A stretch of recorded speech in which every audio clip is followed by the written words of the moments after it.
The phone in my hand almost slipped when I heard her words. "I already gifted the lake to my son," Karen said proudly, standing right on my ranch dock like she owned it.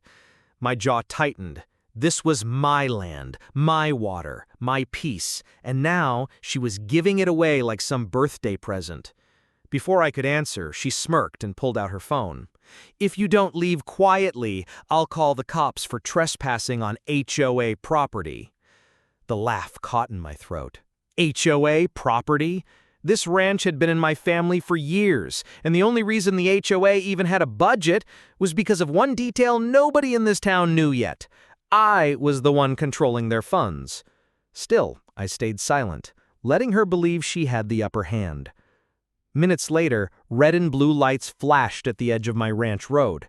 Karen waved like she'd just summoned her personal army. The officers stepped out, looking confused as she shouted, "Arrest him! He's trying to steal my son's lake!" I didn't move. I just let the weight of her lie hang in the air. My hands rested calmly in my pockets, but inside, I felt the storm building. "Ma'am," one of the officers finally asked, "you said this is your property?" Karen lifted her chin high, shoving papers at them.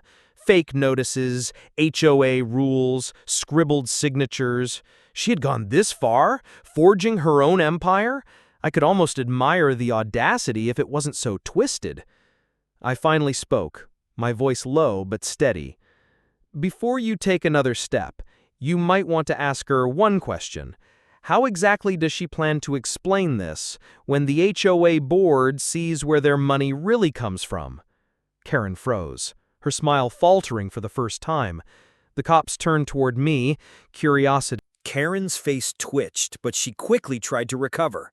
"Don't listen to him," she shouted at the cops, her voice shrill. "He's a squatter, a nobody. The HOA owns this lake, and I'm the president's closest friend."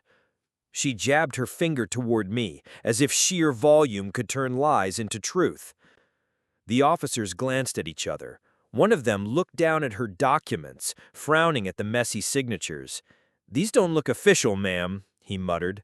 But Karen wasn't done. She puffed up her chest and leaned closer to them.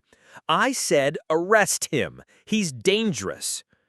I stayed calm, my boots pressed into the wooden dock, my eyes steady on hers. She thought yelling would shake me, but if only she knew the truth. I wasn't just some rancher trying to protect his land. Every single HOA project, every patrol, every community check, the funds ran through my accounts. I had been the silent controller, letting the board spend their budget while I kept the real power. The cop turned back to me, cautious now. "Sir, do you have proof of ownership?" That's when I smiled. Proof? I don't just own the lake. I own the lake, and more than that. I paused, letting the silence drag, watching Karen's smug grin fade into nervous twitching. "I own your HOA's wallet." Karen's eyes widened, panic flickering across her face. "She's lying!" she screamed. "Don't believe him!" But her voice cracked this time, less commanding, more desperate. The officer raised an eyebrow. "Ma'am, if that's true, you're in serious trouble. Giving away property you don't own is fraud." Karen opened her mouth, but no sound came out. For the first time, she looked cornered, and I wasn't even done yet. Viral line of this section. Karen's son finally showed up, stomping across the dock with his fishing rod slung over his shoulder like a crown prince coming to claim his kingdom. "So where's my lake, Mom?" he asked loudly, shooting me a smug grin, as if I were some squatter about to be kicked out. Karen quickly pointed at me. "Don't worry, honey. The cops are here to drag him off. This whole place is yours now." The officers shifted uncomfortably, clearly not buying her act anymore. But the son smirked and walked right past them, stepping onto my dock like he already owned it. He crouched, scooped up a handful of water, and shouted, "Feels nice. Guess I'll start bringing my boat here every weekend." That was it, the final straw. My hands curled into fists, but I forced myself to stay calm. Instead of yelling, I pulled a folded envelope from my jacket and held it up. Before you get too comfortable, you might want to see this." Karen's eyes darted to the envelope, her face draining of color. She knew exactly what it was. The officers leaned closer as I opened it slowly, the papers snapping in the wind. Deed to the lake, deed to the ranch, and attached, I tapped the last page, my voice steady but sharp. The HOA's funding ledger. Every dollar traced, every project signed by me. The younger cop let out a low whistle. "So, you're saying the HOA runs on your money?" I nodded once. Karen's son stopped smiling. "Mom? Is this true?" he asked, his voice shaky. Karen stammered, her usual confidence gone. "He's bluffing! He's making this up!" I looked her dead in the eye. "Bluffing? Then tell me, Karen, how did your last neighborhood patrol get paid? How did the park renovation finish on time? How do the HOA board members collect their monthly allowance?" I leaned closer, my words like ice. "Without me, they're broke. And without me, you're nothing but a trespasser screaming on someone else's dock." The silence was... The younger officer finally broke the silence. He looked straight at Karen, then at her son, and asked in a low voice, "Ma'am, did you seriously try to gift property that isn't yours?" His tone wasn't casual anymore. It was sharp, official.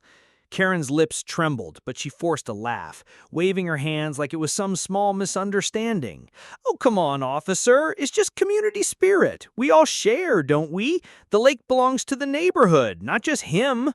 That was the moment I pulled out my phone and tapped the screen.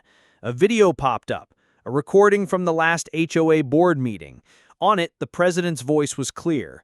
"All funds are currently under trustee management. We thank Mr. Hayes for personally ensuring the HOA's accounts are safe." The cops leaned in. Karen's face went ghost white. Her son whispered, "Mom, what did you do?" But she had no answer. I took a slow step forward, my boots echoing on the dock. "You called the cops to humiliate me, tried to strip me of my land in front of them. But guess what, Karen?" My voice hardened. "You just proved in front of witnesses that you lied, forged documents, and tried to give away property you never owned." One cop clicked his pen, jotting something down in his little notepad. The older one turned to her, stone-faced. "Ma'am, this is fraud. You understand that, right?" Karen panicked, grabbing at the officer's arm. No, you don't get it. He's twisting things. He's dangerous. He's lying." Her voice cracked. Her perfect control was gone, slipping like sand through her fingers. I let her desperation hang for a moment, then spoke the line that finally snapped the last thread of her act. "Karen, you don't run this HOA. You beg from it. And I'm the one you've been begging from all along." Her son stepped back from her like she was radioactive. The officers exchanged a knowing look, and for the first time since she'd stormed onto my dock, Karen didn't look like a queen. She looked cornered, exposed, and small.